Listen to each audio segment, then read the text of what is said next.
down that camera and strap in. It's time for another episode of TOGCHAT Live. Get ready for 60 minutes of wall-to-wall photography, including photo news and tips, along with your photography questions in real time, with answers from your host, Olympus Visionary Joe Edelman. Hey gang, welcome to episode number 222 of TOGCHAT Live. Already we've got photographers checking in from all over the world, and that's not an exaggeration. So please, if you haven't done so, be sure to check in and leave a comment. Let me know you're here and where you are in the world. It's always so cool to see so many people from so many different countries tuning in to chat about their love of photography.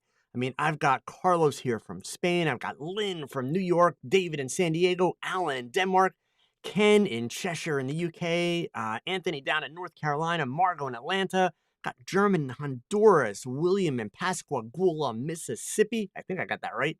John out in Harrisburg. Let's see, Glen Dakota's in Nova Scotia, Canada. We've got Mitch here in Ireland, Steve in Minnesota. It's cool. Anyway, I hope that you're all healthy and wearing your masks and, of course, still practicing your social distancing. I do have a series favor to ask of you. You see that thumbs up down there, right? Please click it. I'm going to work really hard to help you with your photography in the next 60 minutes. You have my word. It would help more people find my channel and TOGCHAT if you could do me a solid and hit that thumbs up. And, of course, while you're down there, feel free to go ahead and hit that share button, too. Let your photography friends know that we are streaming live on YouTube right now. You can hit that share button or you can share the link. I just put it in the chat window, tog.chat/live. Okay. And of course, Twitter, Facebook, as always, they're the fastest way to get the word out. So how about it, gang? How can I help you with your photography tonight? There's been a lot going on in the photography world in the last week or so. So hopefully you guys have some questions, or better yet, you've been working on some photography stuff and you're looking for some advice. You're here, you might as well learn something. So start posting those questions and I will do my best to answer them all in the next 60 minutes. And I know, look, it's fun to chat, but I'm going to ask you, save the chat for the questions so that you don't miss anything important and so that I don't miss any of your questions among all the chat noise. We're here to learn, right? And also, remember, TOGCHAT is now available for download as a podcast every week. I'm going to share the link for you in the chat window right now, and it's also in the show notes below. If you can't stay for the whole show tonight, you can, of course, watch the replay here on YouTube or catch the podcast so that you can listen on the go. The show is currently available on iTunes, Google, Spotify, Amazon, all the major podcast platforms. I usually post a podcast a few hours after the end of the live show each week. So in other words, later tonight. So tonight's TOG topic, let's get into this right away.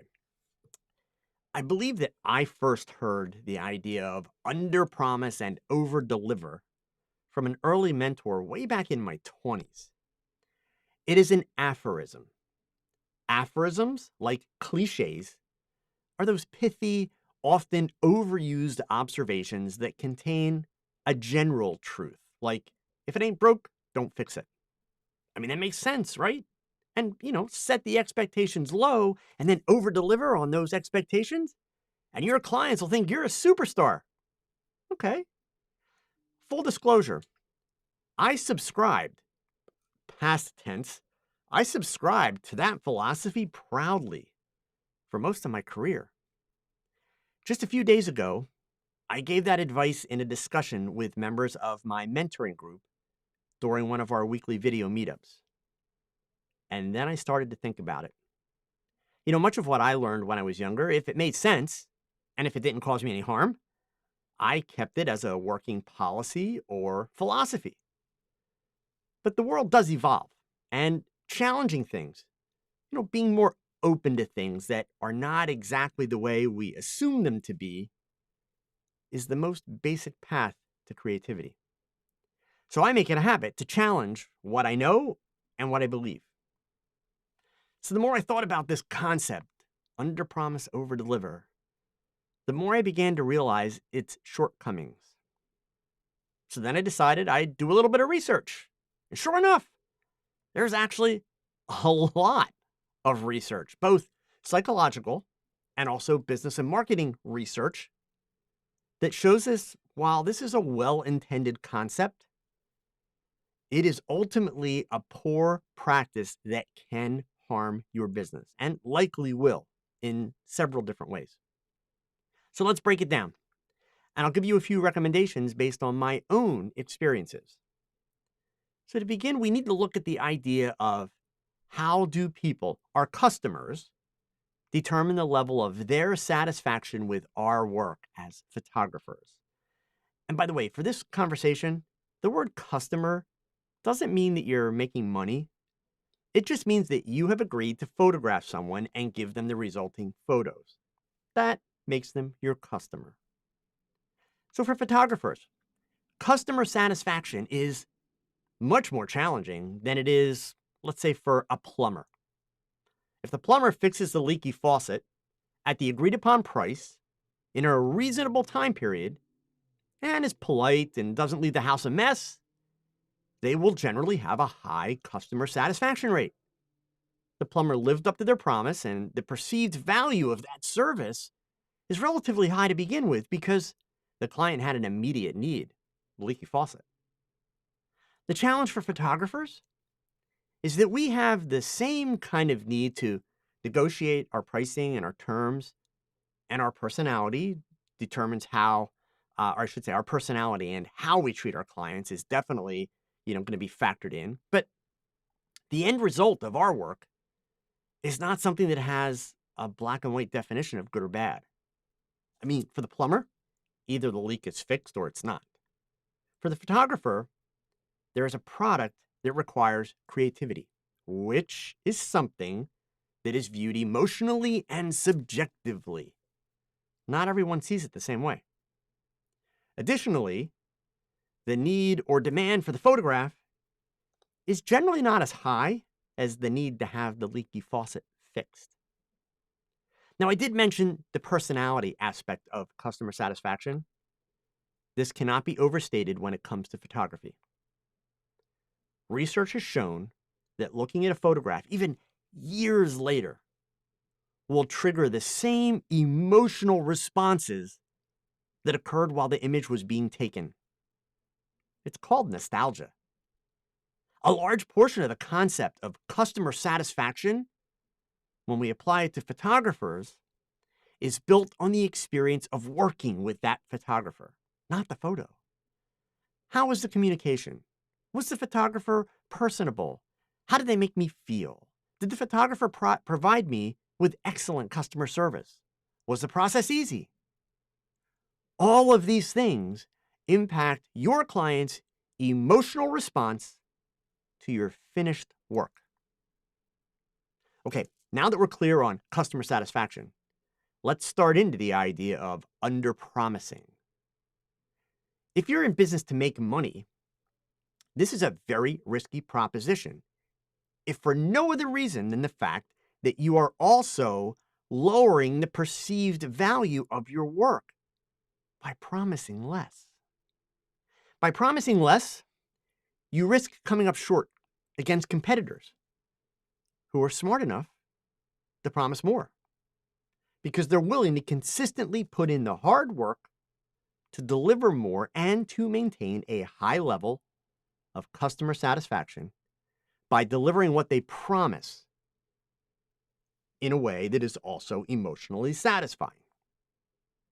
Now, a lot of photographers, maybe some of you watching tonight, would still argue that under-promising is a great plan. By under-promising, they potentially have fewer customers, but their customers are easy to satisfy, and satisfied customers will generally share a great word of mouth, and they tend to be more loyal. I've actually heard that from several photographers this week. But here's the problem with that thought process. They are not considering something called the short-term customer satisfaction effect. This is a real business term. They're overlooking the fact that customer expectations change and they evolve with each and every transaction. So even a customer who comes to you and starts out very satisfied will eventually just be satisfied. Not very, but just satisfied. Because their expectations will continue to increase as you continue to over-deliver. I'll give you a great example of this analogy. A kid's allowance. If the kid normally gets $10 per week, inflation, I know, I didn't get $10 per week, but if the kid normally gets $10 per week, and then all of a sudden one week that amount gets increased to $25, that kid will be ecstatic for that week. And then if the weekly allowance continues at $25 per week, they will become accustomed to receiving $25 per week and just be satisfied, not ecstatic. So you see, if you work with a new client and promise less and then deliver more, you've now set the bar high by going above and beyond expectations. You have now made it harder to satisfy that client in the future because their expectation is that you will go above and beyond. And research has proven that each time you meet that expectation of going above and beyond, their expectations will simply keep increasing. And ultimately, you will not wind up with lots of delighted customers. At best, if you keep up with those increasing expectations, you will have just satisfied customers. In other words, basically the same thing if you would have promised a good product and delivered a good product in the first place. It's just not practical to maintain the expectations that you set by over-delivering. There is simply no long-term benefit to this practice. It's kind of like a drug. It produces a short-term high, but then it becomes addictive in a way that you cannot sustain it. Now, I know that old habits die hard, and even some of my old habits die hard, even though I seek out this new learning and new change. I will tell you that I have definitely changed my outlook on over-delivering, but my problem is that I like the dopamine hit that I get from surprising my customers with a little something extra. I like seeing the dopamine hit that my customers get from the surprise of my thoughtfulness. I like great word of mouth that I get from very excited, very satisfied customers. So the challenge, the problem, how can I achieve this without over-delivering and without setting expectations too high? So the solution that I have for you will not only get you the dopamine flowing for both you and your clients, but it requires very little effort. It requires very little extra time. It will cost you nothing, and it will generate some excellent word of mouth for your business, all while making your customers feel like you are super nice, all of which has a very positive impact on the nostalgic memories that your client will have of their experience with you. I'm referring to the memories that trigger return business and the memories that increase the perceived value of your work. So the solution, you ready? Sit down for this, is to make it a habit. Keyword, habit. Make it a habit to take some snapshots during your shoot. Yes, I said snapshots. In other words, not epic photos, but photos that could indeed be taken with your phone if you want. Behind the scenes shots. Don't make a big production out of it. Make it quick. Make it fun. Keyword was fun. Make it fun and show the fun. And then give these photos to your client for free within a few hours of the shoot, like that day. When you give them the photos, remember, please, snapshots, not retouched, quick and easy, nothing epic. Tell them that you thought they might enjoy these. Let them know that it is okay to post them on social media and say, just do me a favor and tag me. And by the way, please mention that they're behind the scenes from our photo shoot today. Explain to them that you don't want people to think that they are the finished photos. They'll post the photos which show them having fun at one of your photo shoots. They'll talk about it in the comments. They will be building suspense and anticipation of the finished images. They become your hype team. They will work to build your great reputation without you even asking them to. Now, I know, because there's always a couple here, I know that some of you are already thinking, well, these models that I shoot, they're always taking selfies, and at my shoots, man, they're posting them. So, Joe, how does this idea help me? Well, I hope you're still sitting. I don't allow models to take selfies during my photo shoots, ever. The same, by the way, would apply to portrait clients. Now, I'm not some mean jerk at all. I explain to them why I won't allow it. And then I go out of my way to give them something even cooler than selfies. And cooler makes me cool. I simply tell them I don't allow any selfies to be taken or posted from my photo shoots because I don't want people to see the makeup and the hair without all the proper lighting, because it will make the work of my makeup artist look bad. Then I tell them not to worry. I will take tons of behind-the-scenes photos for them. I do it with my phone, and I airdrop them or I text them to them before the shoot is over, so they have them before they go home. And look, I put a little bit of effort into it, a little bit. I make sure that I shoot cool camera angles. I'll even do some boomerang videos that they can put on Instagram.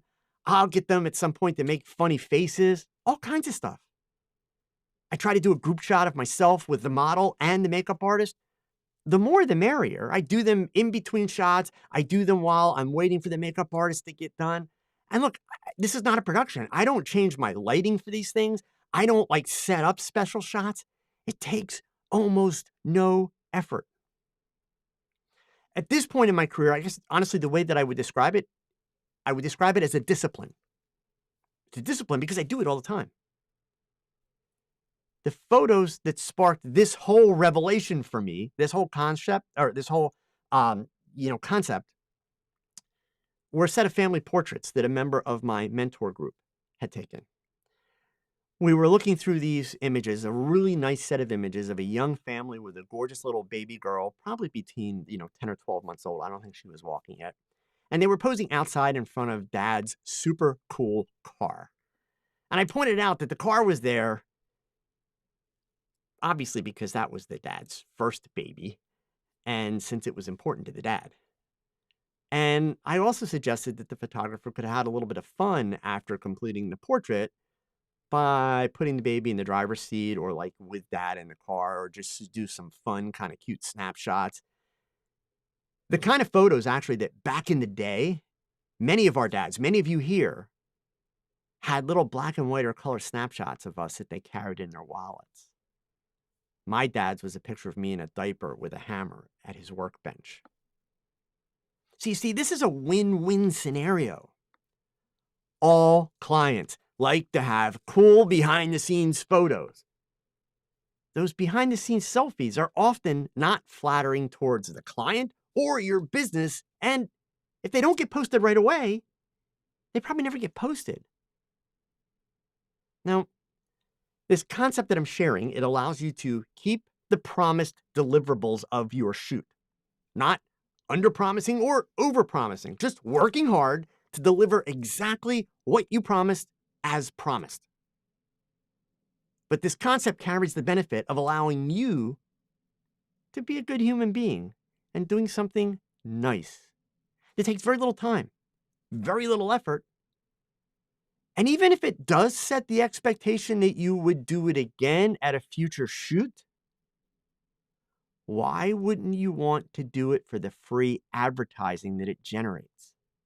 Especially since it doesn't require time or money beyond the day of the shoot.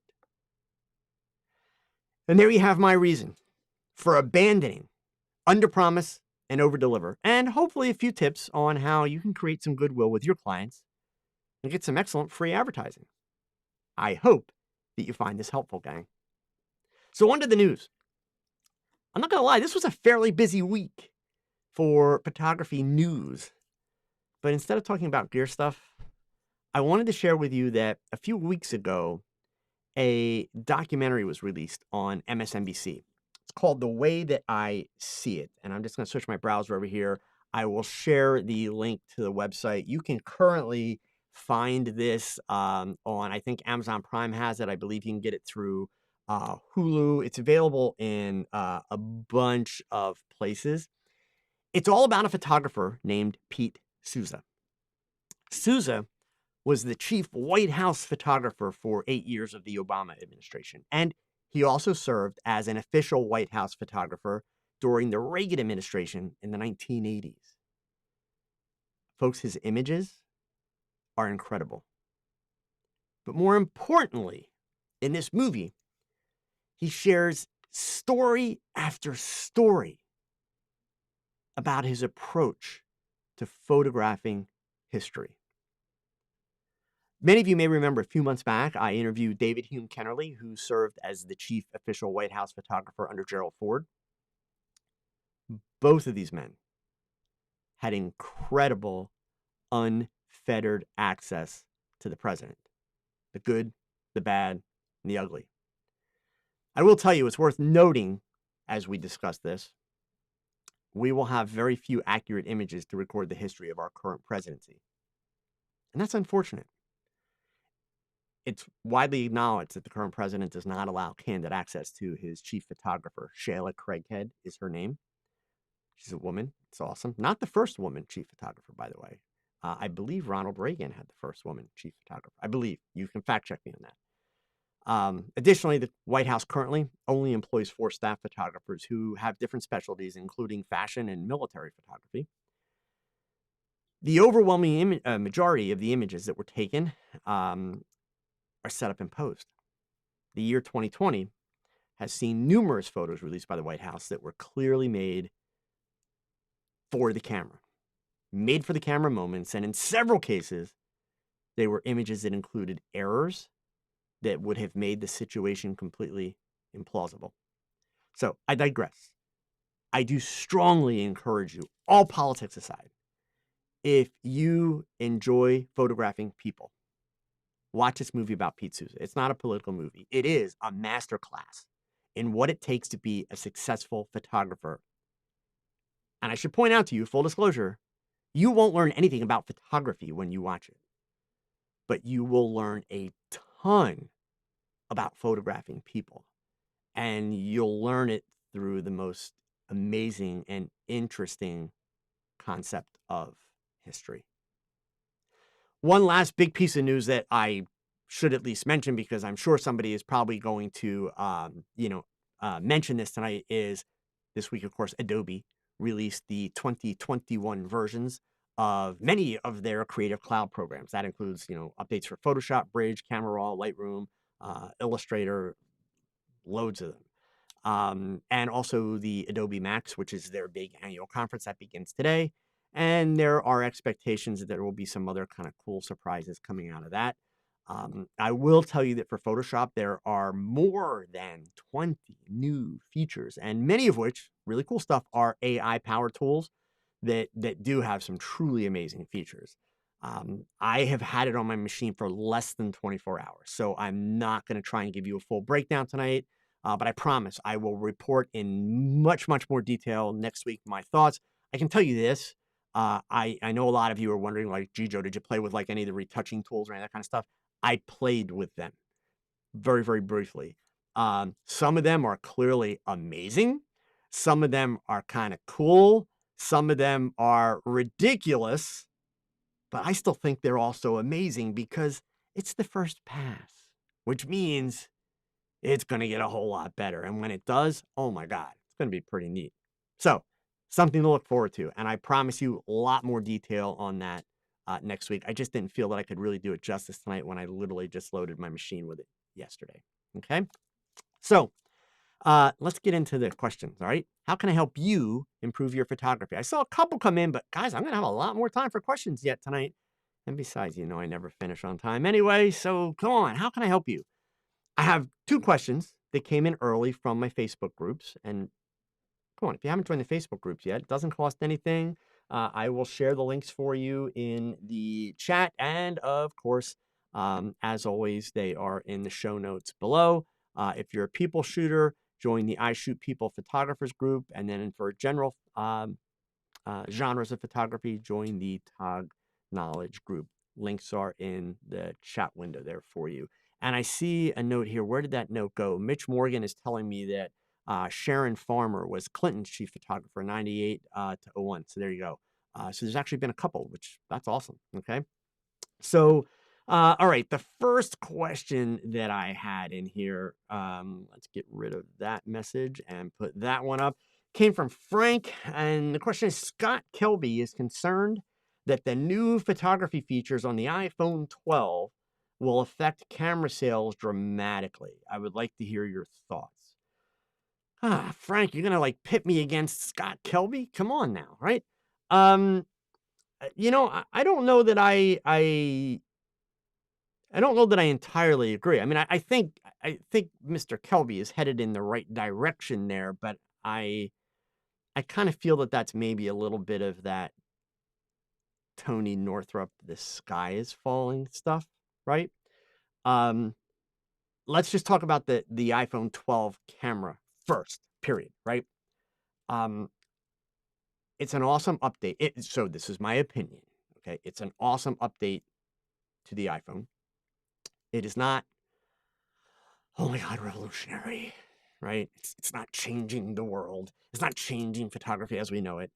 But indeed, it is taking smartphones. And by the way, keep in mind, the Google Pixel is, neck and neck with Apple and everything these phones are doing with their photography capabilities. It is taking us a step closer. Each new one, they are making legitimate steps closer to being able to match what we can do with cameras. But when you say that, match what we can do with cameras, we really need to step back and we need to be a little bit more pragmatic about that statement because if we're just talking general image quality, yes, they are getting closer and closer to matching what we can do with regular cameras.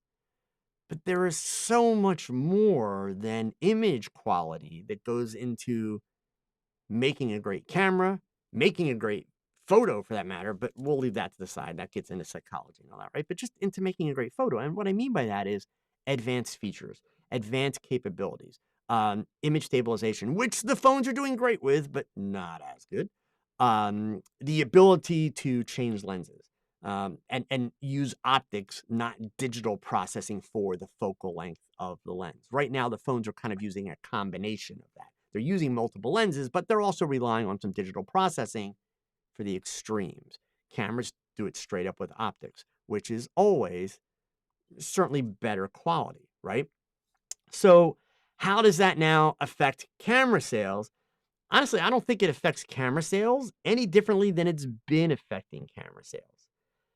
The more capable smartphones become, the more they chip away from the bottom edge of the camera sale market. And what I mean by that is for people that are casual shooters, so not photographers, but people that are casual shooters, that's where they start to take away from the market. And indeed, historically, camera manufacturers relied on those casual shooters. That's why they made compact cameras and kind of what they used to call prosumer cameras, which were like the entry level into the market cameras. The smartphones are certainly taking that market away from camera manufacturers. Indeed, for face value, that means that it's harder for camera manufacturers to generate profits. The key word there is harder. Camera manufacturers have to evolve, just like what we see Olympus going through right now, where the corporation Olympus has decided that, they need to stay faithful to their shareholders. All companies exist for the purpose of making money, right? So they're not bad. It was a smart business move. They had to sell it off or stuck with shutting it down. Fortunately, they sold it off. That means inevitably, yes, Olympus, the camera company, whatever the new name becomes, it is going to evolve. And there's already been some conflicting reports about which direction and how it will evolve. Time will tell. But the simple reality is, and this could actually be good for the industry, Olympus has routinely been a company that develops new technology. And then the other cameras, manufacturers follow suit. You hear me talk about that a lot. Well, it may turn out that Olympus Cameras, or whatever their name shall be, may wind up being the company that teaches the rest of the industry how to be profitable in today's camera market. Because they are going to have the opportunity, and we should call it opportunity/challenge, to reinvent their business model. And they are going to have to do it very rapidly. But the good part of it is it's a new management team. It's new ownership that's coming in with new thoughts, new eyeballs. And what this new company doesn't have, and when I say new company, I mean primarily the money, the people running the ship. They don't have decades of tradition of this is how the camera industry works. So they have the luxury of being able to reimagine from today, from 2020. How do we reimagine this company? How do we reimagine this business? And guys, as a photographer, I think that's awesome. I think it's absolutely awesome. We need Canon, Nikon, and even Sony, and even Fuji to rethink what they're doing. I mean, look, I don't want to bash any camera company tonight, but in all fairness, everybody loves Sony, everybody loves Fuji. They're the two companies everybody talks about right now, but they come out with cameras like every freaking 6 weeks, gang. And you're buying them. But yet, is your photography progressing at that rate? For each of those several thousands of dollars you're spending, sometimes twice a year? Is your photography progressing? Oh, hell no, it's not. You know it's not. Right? So that's the way they're staying afloat. And the good news is they're innovating. So even if you're one of the smart ones who doesn't buy everyone, but buys every third or fourth, step, yeah, you're getting better features. But most of what you're getting is you're getting convenience things. So if you're smart, you're watching to see, well, when has enough new convenience been added in that really benefits me? I'll spend the money. But otherwise, there's nothing that's coming out with these cameras that's revolutionizing photography. That's like, oh my God, I have to have that camera. There just isn't. Right? So I know that was a really long answer, Frank, but I hope that helps. I don't see it making a massive difference. I do see it continuing to chunk away at the bottom. Now, just for those of you that like to be the naysayers and throw, things into the mix just for the sake of being difficult, let me do it for you. We do see more and more articles on the photo blogs, videos on YouTube, just mentions even in the newspapers about photographers. And remember, a photographer is a person that takes pictures, but I'm going to go ahead and consider them professionals for this conversation. But we do hear more and more about photographers who are doing their work with iPhones and Android phones. That's not a big deal. Like, I don't see it as being revolutionary, right? Because the work they're doing, and I don't mean this to minimize what they're doing at all. In fact, I read an article today, somebody went out. This is not a photographer that switched, but they were given an early version of the iPhone 12. And so they went out and did portraits with it. And it just happened to be a photographer who does do some of their work, professional work with an iPhone. And these were great portraits, excellent quality. But the fact of the matter is they were portraits. You're not going to have the same kind of success if you go and you try and shoot a football game or any kind of a sporting event or any kind of fast action. And they're not going to do all the same things. Even though you can connect flashes now to your phones, they're not going to do all the same things that you can. And that list goes on and on and on and on and on. So, you quickly reach a point where there's only so much you can put into a phone. So it's not going to cut into the professional side in any consequential way. I don't even think it's going to reach the point where it's percentage points. Sure, will there be some professionals that are kind of distinguish themselves from the crowd by saying, look what I do, and I do it with an iPhone. That's going to be part of their pitch, their selling hook, so to speak. Good for them. Like literally good for them. If their work is creative enough, they'll be successful. But there's not going to be enough of them that's even going to put a dent in the professional camera sales. The real challenge is, and I would like to believe, I mean, Scott Kelby knows the industry inside out and backwards. I would Alex Diaz. Alex Diaz just put a comment in there. I think Sony was the first to introduce eye autofocus. Alex Diaz. I won't mince words on the first or whatever, but I will tell you that Olympus was the first to release it in a camera. Okay, in a Scott Kelby understands the business as well as anybody, so I think that he also understands that piece. So I would like to think that his statement was a little bit more generalized in the idea that, yeah, it's going to continue to chop out the bottom, the compact cameras, the carry-abouts, that kind of stuff. Sure. But I don't see it really having a big impact on, your pro-level cameras at all. I still think it's two completely different audiences. Okay. All right. And then I had one other question from Lawrence Tilley. And for those of you that don't know what he's talking about, I'm not going to go through that whole part of the story, but I'll try and answer this. It says, we've heard your escort girl story. I've told it a few times on here because it's come up in a few situations. Other than that, what's the most unexpected, different, odd client request that you've had?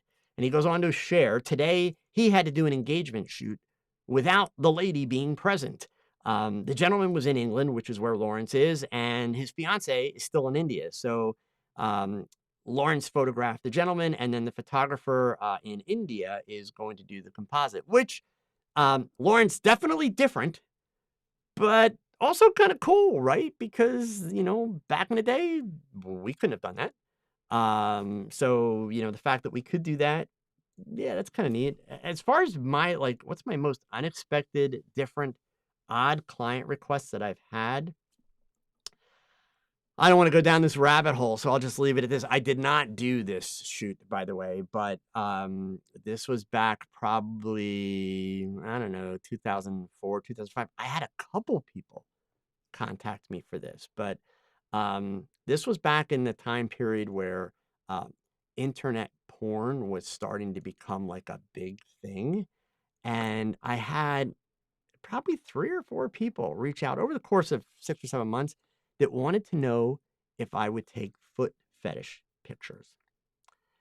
And, so it's kind of an evolution for me, because like the first time I was asked that question, I kind of really had to pause because I'm thinking like, what the hell is a foot fetish? Like, certainly not my thing, so I really didn't know what it was, but it's like, I know what a fetish is. I'm like, okay. So I didn't do any of them, but yeah, for a while that was like really a thing that I was actually getting quite a few requests for. But yeah, to not go that, I'm not really that into feet, so I figured, it probably wouldn't be the best subject for me. So, anyway, all right, let's go back here. And I saw, by the way, earlier, and I was in the middle of doing my thing. Eric, thank you so much for the super chat, man. I really, really appreciate it. I'm glad that you like the idea. And let's see here. Heading on back to where the questions first came in. Where are we at? I saw one from Anthony there. Where was it? Okay, here we go. Anthony, have I used my MyOps wireless yet? I have not. I absolutely have not used it all. Have I used the Tether Tools wireless yet? Also from Anthony. Yeah, I have used that. I've actually discussed that a couple times on here and some other spots. Works absolutely great. Keep in mind that my cameras have wireless built into them, actual wireless tethering. I can do that with the Olympus EM1X. I can do it with the EM1 Mark III. So I actually don't need the attachment. I will say generally, as much as the wireless connectivity that Tether Tools is providing is amazing, the problem with tethering wireless in general, I don't care if it's with Tether Tools, I don't care if it's with my Olympus cameras, or for that matter, I believe now there's 1 or 2 other brands that have cameras out that you can do wireless tethering with. The problem is they are all using Wi-Fi. So the problem is Wi-Fi. And this problem is not for everybody. It's completely subjective. It's up to you. So please let me explain. It takes approximately 8 seconds for a 20 megapixel file. So remember, my camera shoots 20 megapixels. That's the size of the sensor, right? So it takes about 8 seconds for the preview to transfer from the camera and render via Wi-Fi. Shooting portraits, shooting models, that 8 seconds is just long enough to be annoying. It messes with my flow. So I don't like that. That's not because the cameras. It takes literally about the same amount of time to transfer the file if I do it direct from the camera or if I use the Tether tools here. It's the same thing because it's the Wi-Fi that is the issue. And keep in mind, I am using Olympus Capture software. There is no faster software for transfer and render than that. So, it's not an issue of the camera. It's not an issue of the Tether Tools product. It's not an issue of the software of the computer. It's an issue of Wi-Fi, right? As Wi-Fi gets faster, wireless tethering is going to be amazing. So I'm like ready for it and I'm all for it. At this point, I think it's best used for product photographers, food photographers, commercial advertising photographers. I also think it is ideal for portrait photographers if you are, honestly, I'm going to say smart enough to be able to work at a little bit more of a conservative pace. You might have noticed I'm a little type A. I tend to work fast, and that's not something ever for a photographer to be proud of because it gets in your way and it causes you trouble. I've worked very hard throughout my career to get past my own, type A mentality when it comes to actually shooting. So, but yeah, the 8 seconds is it's a tad much for me. So I'm not ready to convert to it yet, but awesome technology. I highly recommend it if it fits in with what you do. Anthony, I know you shoot a lot of like furniture and things like that, product side of it. It would be amazing for those purposes. Absolutely. Okay. All right. Scrolling on down here. What else do we got? Go ahead, guys. Get those questions in here. I can get to a bunch more yet here. From Dwayne, from San Francisco. I'm a Leica shooter. You have a lot of money. And I can't shoot high-speed sync. Okay.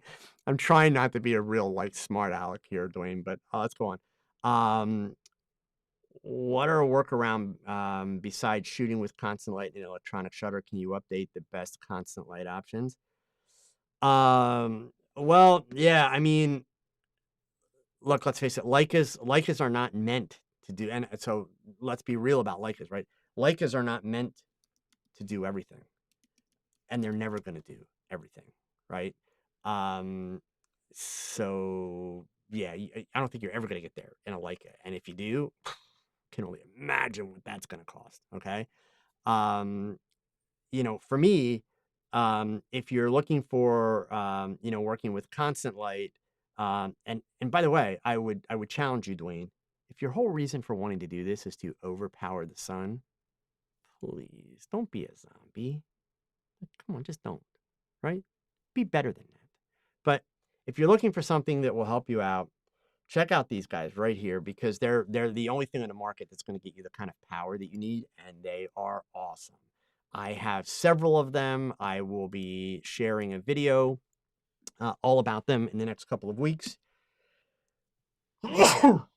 My apologies. Thank you. So these lights are called Stella Pros. Whoops, sorry. They are from a company called Light in Motion, which is based out in San Diego area of California. They are super, super amazing. Small, lightweight.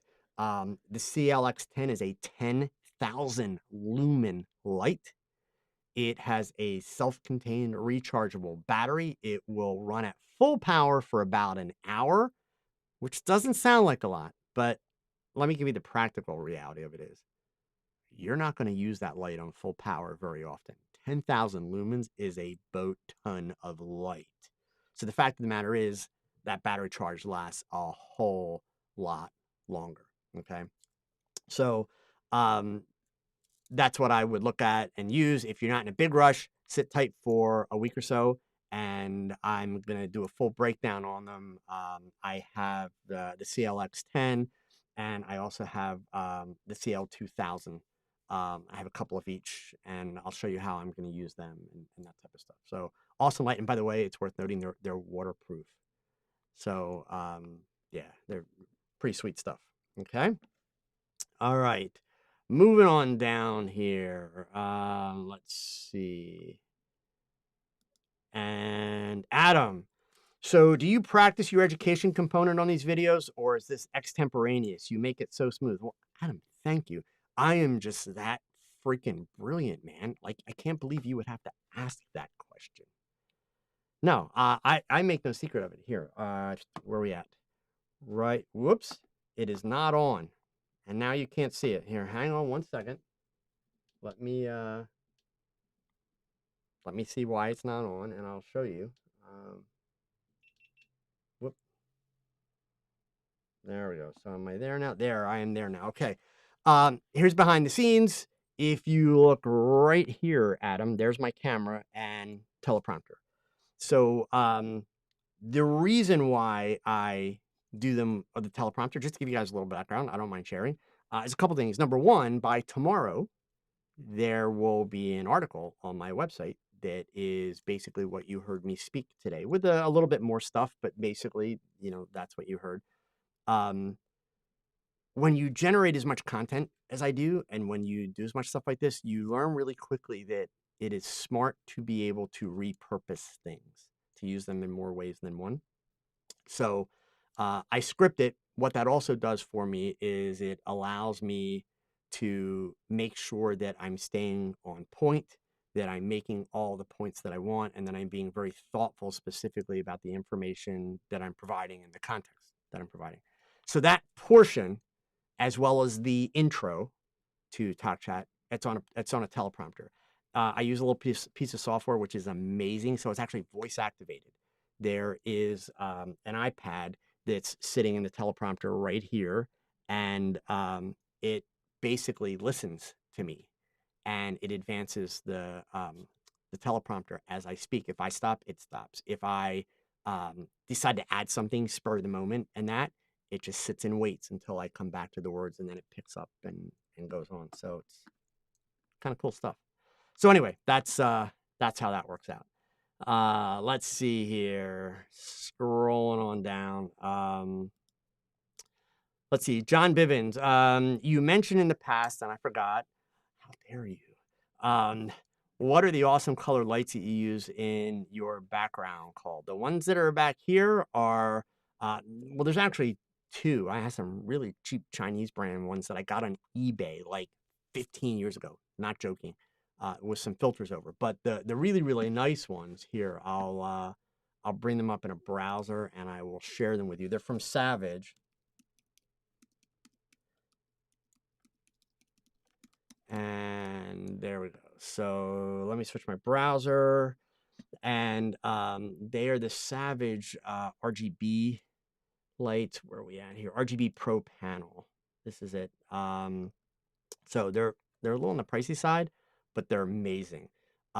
Decent size. They're a little over a foot square. These will work off of AC power. They'll also work off of a D-tap battery, so you can run them battery operated. There is also an iPhone app that you can use. I don't know if I've actually programmed this one that's sitting back here to work on my iPhone app or not. Let's see here. Yeah, so you can see, whoops, there. We'll, I'm on my phone. I can change the colors and, all that kind of stuff. So now my background's all messed up and it's your fault. So anyway, yeah, that's what it is. Here, I will share the link. Yeah, these guys, they're heavy duty, but they're awesome. Okay. All right, there you go. So, and all right, next up here, T-Psycho, I would like to see camera companies, if not lead, at least adopt new technologies. How fast did they adopt touchscreens, swipes, pinches, etc. after the cell phone industry? Yeah, I mean, I think these like I agree with the idea that I want to see them adopt technology quickly. I don't know, and this is strictly personal preference. So Psycho, it's not about like right or wrong here. Um, I'm not a big fan of the touchscreen on a camera. Maybe it's because I'm an old guy and I'm used to not having a touchscreen on a camera. I'll own that, right? But for me, like on my Olympus cameras, I had the touchscreens turned off. I have that option on my camera. My Olympus cameras have touchscreens, but I turn them off because I don't like it, and I certainly don't want to be like changing things with my nose when I pull the camera up. So yeah, I mean, at the end of the day, the thing we have to realize, and I'm not defending them, I'm just being practical. Camera companies will be quick to adopt anything that they feel they can profit from. And I'm not making bad either. I'm just, being realistic. So, you know, um, I think the bigger issue, and again, just my opinion, I think the bigger issue is that the camera companies, there's that old saying that the definition of stupidity is doing the same thing over and over and over again and expecting a different result. Well, if we can be realistic and step back and forget all the camera work crap, when you have companies that are pumping cameras out, I mean, even Nikon just released the second wave of their mirrorless cameras, which everybody's really excited about. They look like great cameras. But how long has it been since the first wave came out, right? I mean, so how long can you keep rushing these cameras to market and expecting people to buy them? People only have so much disposable income. And unfortunately, worldwide right now, we're in a really unstable situation for people, the consumers, financially. I mean, forget the businesses for a minute. Consumers are in unstable financial situations. So, and yet these camera companies just keep dumping cameras out, dumping cameras out. It's like this big race, whoever wins the race. But the race, in my opinion, that they're all racing to, they're racing to extinction because they're not making profits. And that's a fact. Not even Sony is making profits. They're losing money. So, that's where the change has to come. So, okay. Let's see here. Eric, I would like to see camera companies themselves offer other native mounts, not just third party, like Sigma or Tamron. I think it could be another revenue stream, possibly. Thoughts? Eric, I'm not sure what you mean by native mounts. You mean like Nikon making it so that Canon could, like, you could use Canon lenses? Is that what you mean? Or um I'm not sure what you mean. I mean, I'm all for like interchangeability for sure, but give me a little bit more, background, and I'll gladly give you my thoughts there. Okay. Let's see here. And oh, I see Eric added down the way here. He knows there are adapters, but native mounts are already better. So if you're talking about the idea of like native mounts to put like a Canon lens in your Nikon camera or vice versa, that kind of thing, I'm not so sure that would work simply from an engineering standpoint. Um, but yeah, I'm not sure. So let me know if I'm kind of missing something in the equation there. So from Geraldo, would an 85 millimeter f1.8 work perfectly for portraits, weddings, and landscape photography, but not on a full frame camera in an APS-C camera? Okay, so yes, maybe kind of, but not really. It depends. On a good day, yes. I know I'm not being helpful, but here's the problem, Geraldo. Your question is a little too broad and without enough context. Let me explain. Okay. Um, Certainly there are scenarios where an 85 millimeter would be great for landscapes. Yes, landscapes. People tend to think, oh, landscapes got to shoot wide angle. No, that's wrong. And any landscape photographer will tell you that. Okay. Um, Weddings, same thing, right? There are wedding photographers that prefer to use short telephoto lenses for the whole wedding. And there are wedding photographers that prefer to use wide angle lenses for the whole wedding. And there are wedding photographers that use either zooms or multiple focal lengths, right? And with portraits, the general consensus with a portrait is use a short to medium length telephoto. So basically, you would be looking at an 85 millimeter that is going to be, let's see, 85, 40, about 120 millimeter, give or take, depending on your camera brand, depending on the lens, etc. So if we use a full frame reference, it's about 120 millimeter on the APS-C. That's kind of long. Absolutely fine for portraits. The only, if you want to call it a negative, and it doesn't mean you're going to get a bad portrait, it just means If you're using a 135 on an or excuse me, 85 on an APS-C, you're going to have to physically back away from your subject a little more than you might with other lenses. Not the end of the world, right? A lot of APS-C shooters will do their portraits either with a 50 millimeter prime or a 60 millimeter macro. That 60 millimeter gives you a nice sweet spot of a 90 millimeter equivalent for portraits, but all that's personal preference. I know photographers, full frame photographers that shoot their portraits with a 135 and they love it. So that's cool. That works. The weddings, that's a style choice. Do understand that there are parts of a traditional wedding. So depending on where you are in the country, or excuse me, in the world, and the traditions in terms of the things that you have to photograph and what is expected to be in those wedding albums. For instance, here in the United States, it's a very common practice to do photographs of the bride getting dressed with the mom helping her with the dress, and then, you know, the groom and the groomsmen's getting dressed and putting buttons on. Those pictures frequently take place in a house, meaning they frequently take place in really, really small rooms. An 85 millimeter on an APS-C is going to be incredibly challenging in that kind of situation. So the problem is, unfortunately, Geraldo, there's not really a one-size-fits-all situation, right? That's where the real problem comes in. But just to take it straight up, would it work for all those things? Sure. Absolutely. But I just want you to understand it's not necessarily going to work for every scenario in each of those categories. Okay. Fan Mei Hu, should I invest in a light meter in 2020? I would ask you, why do you think you need a light meter in the first place? But here's the honest answer. If you feel that it will help you with your photography, and we'll unpack that in a second. But if you feel that the light meter will help you with your photography, if you can afford it, absolutely. It is never a bad thing to own and use a light meter.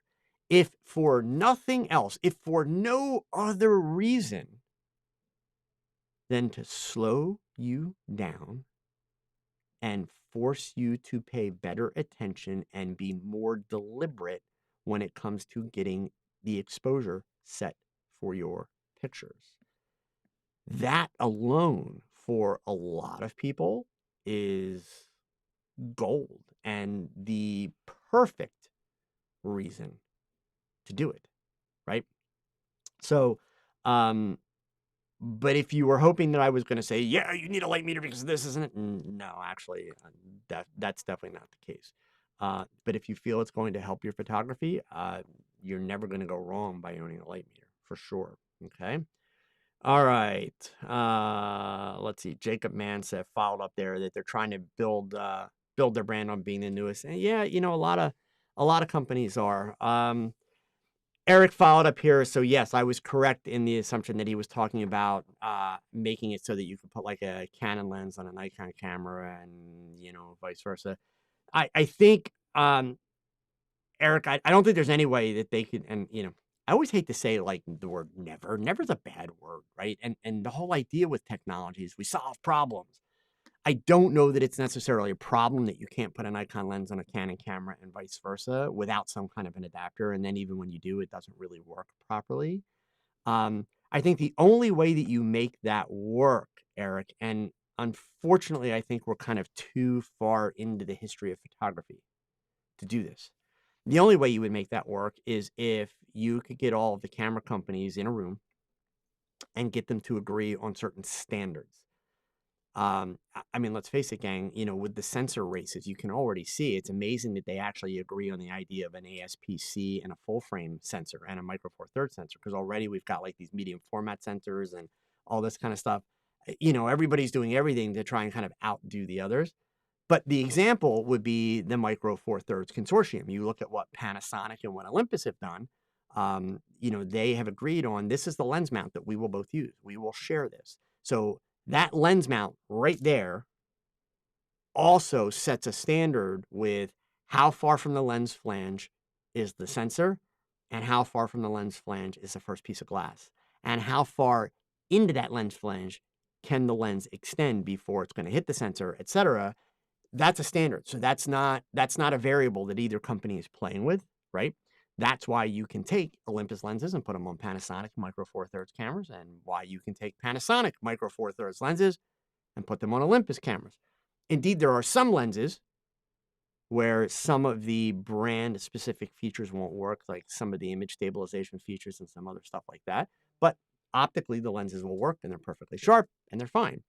Canon and Nikon, I don't think that you'll ever, and this isn't a slam on them as a company, but I don't think that you'll ever get Canon and Nikon in a room to do that. Because they would be in a situation where it's kind of like the way they both went mirrorless. Both of those companies, when they went mirrorless, they pissed off a lot of their users because they came up with a whole new lens mount, which meant that all the glass that you had if you were a Canon shooter, all the glass you had if you were a Nikon shooter, you now had to use an adapter or go try and sell it before nobody wants it and buy all new glass, which, have you looked at the prices of the new lenses for Canon and Nikon and Sony and even Fuji? Freaking ridiculous. Just is. Right? But there you have it.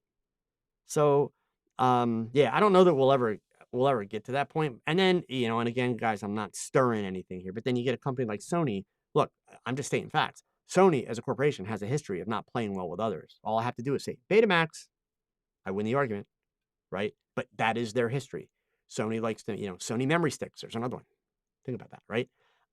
They like to keep things proprietary as much as possible. In fact, Sony, with their current camera lineup, has made tremendous considerations in their normal business practices in terms of how open and accessible they have made things, which is really kind of not their normal way of, historically, of doing business. So it's very good. That's why I say I'm not dissing anybody, but yeah, I don't quite think we get there. So, Lord R, is shooting RAW plus JPEG, does that make the camera slow? And you're shooting a Canon. Well, since it's a Canon, I'm kidding, it's got nothing to do with a Canon.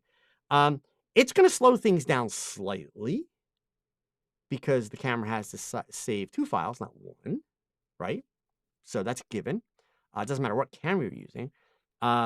I am not familiar enough with the EOS R. I apologize. I don't know what kind of processor it has and also what kind of buffer it has. The real thing that's going to, like, if you're shooting both JPEG and RAW, where it really becomes an issue is not so much the fact that you're shooting JPEG and RAW, but are you shooting in a way that you are going to rapidly fill the buffer? Because once you fill the buffer, that's when things slow down. As long as you're working within the buffer of the camera, generally you're not going to notice the difference with any camera brand. So the